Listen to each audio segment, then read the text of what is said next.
वंदे मातृभूमि, वंदे मानवता। जब नन्हे नन्हे सुकोमल मस्तिष्क कुविचारों से पोषित किए जाते हैं, जब नन्हे नन्हे मासूम दिमाग में घृणा के बीज बोए जाते हैं, तो कट्टरपंथ का और कट्टरता का पहला अंकुर प्रस्फुटित होता है। जब एक छोटा सा बच्चा अपने हाथ में बंदूक उठाकर, बंदूक भी ऐसी नहीं स्वचालित, कहता है कि मुझे वास्ता है उसका, ये किसकी बात कर रहा है? जिसे किसी ने कभी नहीं देखा, जिसके कई कई नाम हैं, जिसकी पहचान आदम ने कई कई तरीके से दी है, वो अदृश्य है। कभी भी किसी मानव के मन में दूसरे मानव के प्रति किसी तरह की घृणा और नफरत नहीं भर सकता। कुछ ऐसे लोगों की कल्पना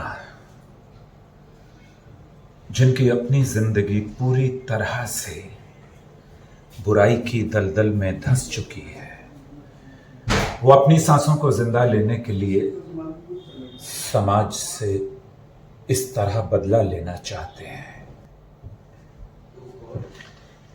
कट्टरपंथ मानवता की जड़ों में अहंकार का दानव है। कट्टरपंथ कुछ लोगों की रोजी रोटी है। कट्टरपंथ सही मानों में इंसानियत की वो बोटी है जिसे धर्म के ठेकेदार और राजनीति वाले चबा चबा कर खा रहे हैं। कट्टरपंथ नैतिकता नहीं है। समाज को कट्टरपंथ के बीज अपने मन में किसी को बोने की इजाजत नहीं देनी चाहिए।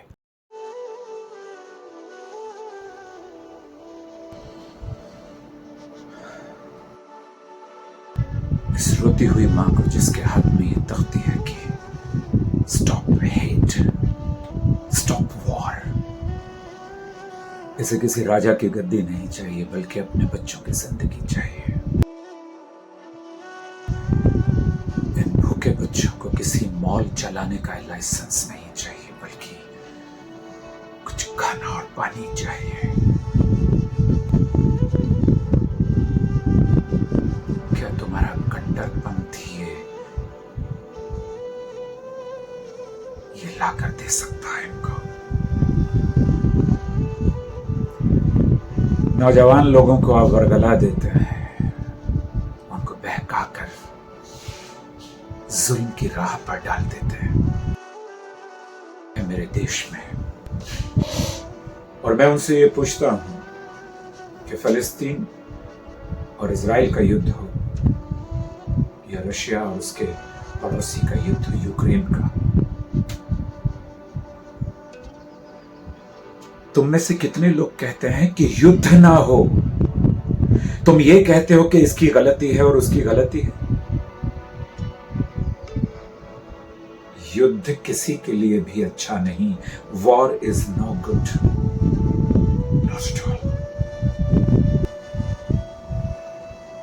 मानवता को यदि तुम चाहोगे तो वो उसे तुम जिस नाम से भी पुकारते हो, मैं तो देखता हूं ऊपर, मेरे सामने, मेरे बाएं, मेरे दाएं, मेरे भीतर, मेरे मन में, मेरे हृदय में, मेरे मस्तिष्क में, मेरे रोम रोम में, मेरे रक्त में सिर्फ मोहब्बत है। मुझे वो उसी रूप में दिखाई देता है। तुम्हें दिखाई देता होगा अल्लाह और ईश्वर के रूप में और गॉड के रूप में। मुझे तो वो मोहब्बत के रूप में दिखाई देता है सिर्फ। तुम लोग भी ऐसा ही देखना शुरू करो। उसके लिए महसूस करना होगा।